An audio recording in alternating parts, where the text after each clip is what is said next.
Yang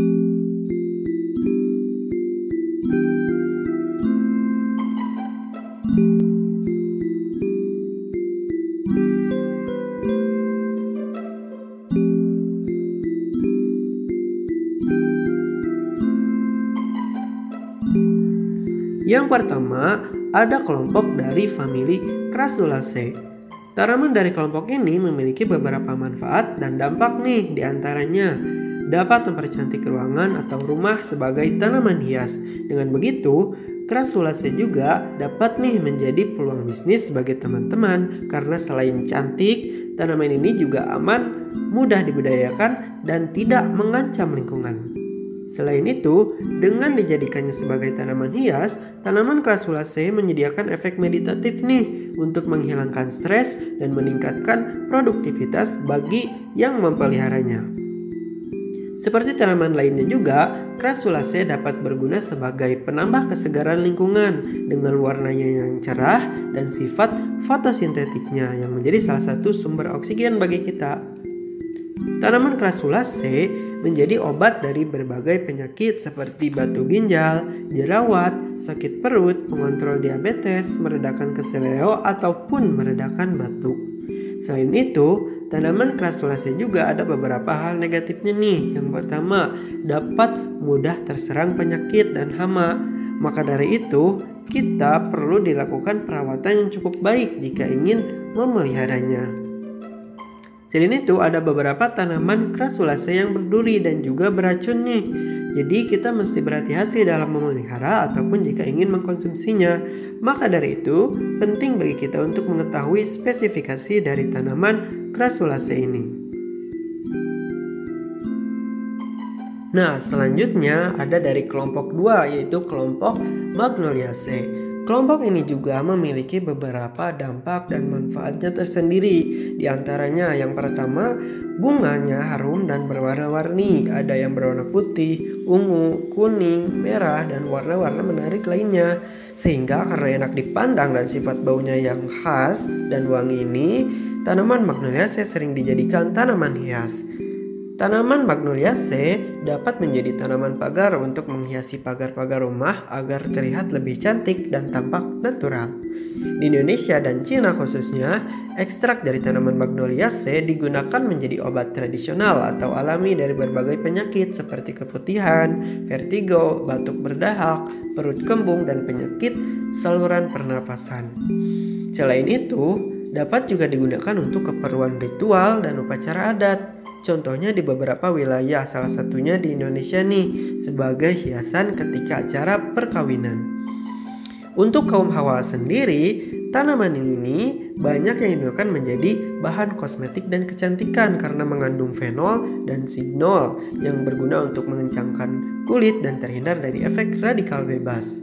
Selain itu, ada beberapa hal negatif nih dari tanaman Magnoliaceae. Yang pertama, tanaman Magnoliaceae banyak yang terancam punah karena keperluan industri sehingga terjadi perusakan habitat alami.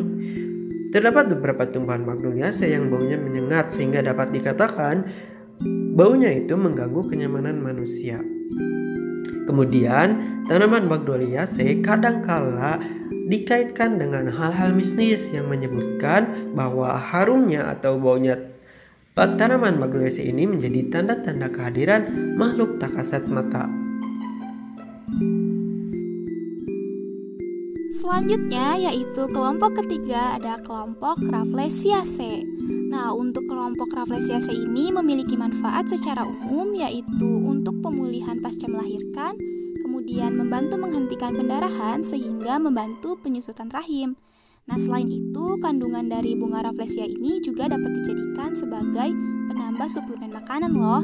Selain itu, getahnya juga bisa untuk merekatkan luka-luka luar. Nah, selain manfaat yang telah disebutkan tadi, kelompok Rafflesiaceae ini juga memiliki dampak positif dan dampak negatif bagi lingkungan loh. Nah, untuk dampak positifnya itu, yaitu kelompok Rafflesiaceae ini dapat dijadikan sebagai objek ekowisata karena kelompok Rafflesiaceae ini merupakan kelompok tanaman endemik. Nah, hal ini tentunya dapat memberikan efek positif bagi pendapatan masyarakat lokal. Selain dampak positif, ada juga dampak negatifnya. Nah, untuk dampak negatifnya itu yaitu kelompok Rafflesiaceae ini merupakan kelompok tanaman parasit yang dapat mengeluarkan bau busuk yang sangat menyengat. Nah, hal ini tentunya dapat menurunkan populasi serangga yang ada. Selanjutnya, kelompok yang keempat yaitu ada kelompok Aresaceae. Nah, kelompok Aresaceae ini juga memiliki manfaat loh. Nah, adapun manfaat secara umumnya yaitu bermanfaat sebagai sumber karbohidrat baik dalam bentuk pati maupun gula. Kemudian juga bermanfaat sebagai sumber minyak yang sudah sejak lama masyarakat Indonesia memanfaatkan kelapa untuk minyak goreng. Kemudian juga bermanfaat sebagai sumber bahan anyaman seperti rotan dan juga beberapa jenis daun palem yang dapat dianyam. Kemudian kelompok Aresaceae juga bermanfaat sebagai sumber tanaman hias. Banyak sekali jenis palem yang sudah dimanfaatkan untuk tanaman hias di jalan maupun di pekarangan rumah. Dan kelompok Aresaceae ini juga bermanfaat sebagai campuran dalam ramuan obat loh. Nah, selanjutnya yaitu dampak positif dan juga dampak negatif dari kelompok Aresaceae. Nah, untuk dampak positifnya itu secara umum dapat mencegah banjir seperti pada pohon kelapa yang memiliki daya serap air yang tinggi. Kemudian juga pemecah gelombang pantai dan mencegah abrasi. Selain itu, kelompok Aresaceae juga dapat menyerap polusi udara, seperti pada tanaman palem botol yang dapat meningkatkan kualitas di udara. Nah, selain dampak positif, ada juga dampak negatifnya. Untuk dampak negatifnya itu antara lain yaitu tanaman pohon palem botol tidak dapat menahan erosi dengan baik dan juga tidak dapat menahan dengan kuat potensi longsor yang akan terjadi. Hal ini dikarenakan akar pohon palem bentuk akarnya itu serabut. Nah, selain itu, jika terdapat banyak pohon kelapa di sekitar kita juga dapat berbahaya karena jika terjadi angin kencang, maka buah kelapa tersebut bisa saja jatuh dan menimpa kepala. Nah, teman-teman, selanjutnya ada Clusiaceae atau Guftiverae, merupakan famili tumbuhan tingkat tinggi yang dikenal sebagai penghasil damar atau getah resin. Seperti apa sih pemanfaatan Clusiaceae ini? Nah, teman-teman, untuk pemanfaatannya ini, Clusiaceae mempunyai ekonomi yang tinggi. Beberapa spesies seperti Mesoaverae dan Garcinia paucinervis mempunyai kayu yang keras. Beberapa spesies dari Calophyllum, Clusialinaeus, dan Garcinia memproduksi getah resin yang bernilai ekonomis. Selanjutnya, Garcinia mangostana dan Memmae americana mempunyai buah-buahan yang biasa dikonsumsi. Nah, selanjutnya ada Garcinia indica choisei memiliki biji yang dapat diambil minyaknya. Hipericum sangat penting dalam dunia pengobatan dan hortikultural. Beberapa spesies lain dapat bermanfaat sebagai obat-obatan, pewarna, damar, dan minyak esensial yang digunakan dalam kosmetik, serta buah-buahan yang dapat dimakan. Ada Piperaceae. Piperaceae ini atau yang dikenal sebagai daun sirih juga memiliki sifat antiseptik, antiinflamasi, dan pendingin kulit. Manfaat dari daun sirih juga memberikan kesehatan tubuh seperti obat untuk diabetes, asam urat, dan berbagai penyakit lainnya. Selanjutnya, antiseptik ini mempunyai kandungan polifenol kafikol yang memiliki perlindungan terhadap jenis kuman. Biasanya, daun sirih digunakan dalam mengobati radang sendi dan orkitis. Yang kedua, mengurangi bau badan. Nah, kandungan dari daun sirih ini memiliki estradiol dan clavicula yang dapat mengontrol produksi hormon dan kelenjar keringat. Kandungan tersebut dapat mengurangi bau badan yang berlebih. Yang ketiga, mengobati sakit perut. Nah, untuk mengobati sakit perut ini, daun sirih memiliki kandungan terpenoid dan clavicula. Yang keempat, obat tekanan darah tinggi. Daun sirih memiliki kandungan minyak esensial dan fenol yang dapat digunakan untuk menstabilkan tekanan darah. Yang kelima, mengobati sembelit. Daun sirih dapat membersihkan radikal bebas dari dalam tubuh dan kemudian dapat mengembalikan tingkat pH. Hal ini dapat membantu untuk mengatasi sakit perut dan sembelit. Selanjutnya yaitu ada kelompok 7, yaitu dari famili Orchidaceae atau orchid yang merupakan suku anggrek-angrekan. Nah, suku anggrek-angrekan merupakan satu suku tumbuhan berbunga dengan anggota jenis terbanyak. Jenis-jenisnya tersebar luas dari daerah tropika basah hingga wilayah sirkumpolar, meskipun sebagian besar anggotanya ditemukan di daerah tropika. Suku anggrek-angrekan memiliki banyak manfaat, khususnya untuk manusia. Di antaranya dimanfaatkan sebagai komposisi produk kecantikan, ditambah sebagai bahan makanan, dan yang paling umum digunakan sebagai hiasan untuk memperindah ruangan rumah.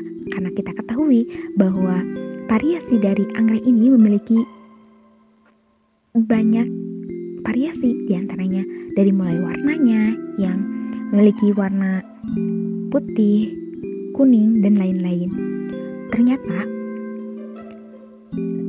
suku anggrek-angrekan memiliki dampak positif, begitupun dengan dampak negatifnya. Di antaranya dampak positifnya yaitu dapat menenangkan pikiran dengan melihat keindahannya. Karena kita ketahui tadi bahwa suku anggrek-angrekan memiliki variasi yang sangat banyak. Selanjutnya dampak positifnya menjadi koleksi dan memiliki nilai jual yang mahal atau nilai jual yang tinggi. Yang selanjutnya memperindah lingkungan, karena dengan adanya bunga anggrek dapat memperindah lingkungan di sekitar kita. Ternyata memiliki dampak negatif juga. Nah, dampak negatifnya yaitu manusia menjadi sangat konsumtif untuk membeli bunga anggrek ini, dan tentunya menjadi boros jika membeli terlalu banyak. Salah satu jenis tanaman anggrek-angrekan ini yaitu Bulbophyllum memiliki dampak negatif, yaitu memiliki aroma yang khas, yaitu seperti bau bangkai busuk. Jadi bunga anggrek ini memiliki dampak positif dan negatif. Selanjutnya dari kelompok 8, yaitu dari famili Myrtaceae yang merupakan suku jambu-jambuan. Suku jambu-jambuan merupakan kelompok besar tumbuh-tumbuhan yang anggotanya banyak dikenal dan dimanfaatkan manusia. Di dalamnya termasuk sejumlah tanaman buah-buahan, tanaman hias, tanaman obat, serta tanaman industri. Kelompok ini memiliki banyak manfaat, khususnya untuk manusia. Di antaranya menjaga kesehatan mata karena mengandung vitamin A yang cukup tinggi, mengatasi disentri dan mencegah diabetes, meningkatkan daya tahan tubuh dan menyehatkan sistem pencernaan karena digunakan juga sebagai sumber karbohidrat.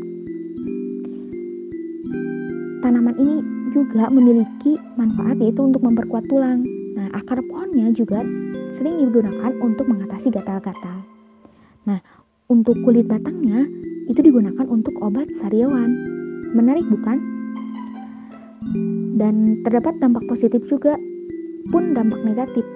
Nah, dampak positifnya diantaranya memberi kesejukan bagi lingkungan sekitar dengan daun-daun pohonnya yang rindang, menghasilkan oksigen dan menyaring polusi udara, membantu mengurangi pemanasan global, mempercantik lingkungan, menciptakan sumber makanan untuk manusia, menambah cadangan air, tanah, dan mencegah erosi.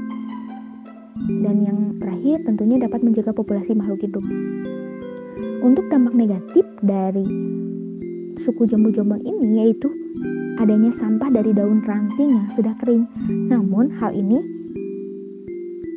tidak sebanding dengan banyaknya manfaat yang dapat kita dapat dari suku jambu-jambuan ini. Nah, selain itu, jika kita mengonsumsi suku jambu-jambuan ini terlalu banyak, akan timbul dampak negatif, yaitu menjadi sakit perut dan lain-lain. Nah, untuk kelompok selanjutnya yaitu kelompok 9 atau kelompok Miniosaceae. Salah satu tumbuhan dari Miniosaceae itu adalah Acacia mangyung atau tongke hutan. Nah, manfaatnya yang pertama untuk pembuatan kertas. Yang kedua, pembuatan furnitur. Yang ketiga, bahan dasar pembuatan parfum. Yang keempat, menjadi bahan dasar produk kecantikan karena tanaman ini mengandung astrigen. Dan yang terakhir, bisa dijadikan tanaman herbal karena kandungannya dapat menyembuhkan ejakulasi dini dan diabetes. Dan untuk dampak positif bagi lingkungan dari tanaman Acacia mangium ini, yang pertama adalah tanaman peneduh jalan, memperindah lingkungan, menjadi tanaman reboisasi, menjadi tanaman penyelamat lahan kritis yang bisa kembali menjadi subur setelah ditanami Acacia mangium. Nah, untuk dampak negatifnya bagi lingkungan, yang pertama, karena serasa daun Acacia mangium sangat tebal dan sulit hancur sehingga menutupi hampir seluruh permukaan tanah di bawahnya. Dan untuk selanjutnya, serbuk Acacia mangium bagi sebagian orang yang alergi cukup berbahaya karena membuat gatal dan sesak napas. Nah, untuk kelompok yang terakhir yaitu kelompok 10, kelompok Nepenthaceae. Salah satu tumbuhan dari kelompok Nepenthaceae ini yaitu Nepenthes mirabilis atau kantong semar rawa umum. Nah, manfaatnya yaitu sebagai tumbuhan obat tradisional, sumber air minum bagi pendaki gunung yang kehausan karena pH dari tumbuhan ini netral. Tetapi kantong yang masih tertutup ya, untuk kantong yang sudah dewasa sebagai wadah memasak dan sebagai pengendali populasi serangga hama dan penyakit. Nah, untuk dampak positif dan dampak negatifnya yaitu dampak positifnya berperan sebagai penyerap gas karbon dioksida di udara yang merupakan salah satu penyebab terjadinya pemanasan global sebagai situasi dan indikator iklim dan pengendali populasi serangga. Sedangkan dampak negatifnya yaitu membuat populasi serangga menurun. Tidak hanya serangga, bahkan tikus atau katak pun bisa jadi mangsa. Nah, untuk dampak negatif selanjutnya, tidak terlalu aman jika digunakan untuk obat tradisional. Nah, harus membuat kelembapan yang sangat tinggi jika ingin menanam tumbuhan ini.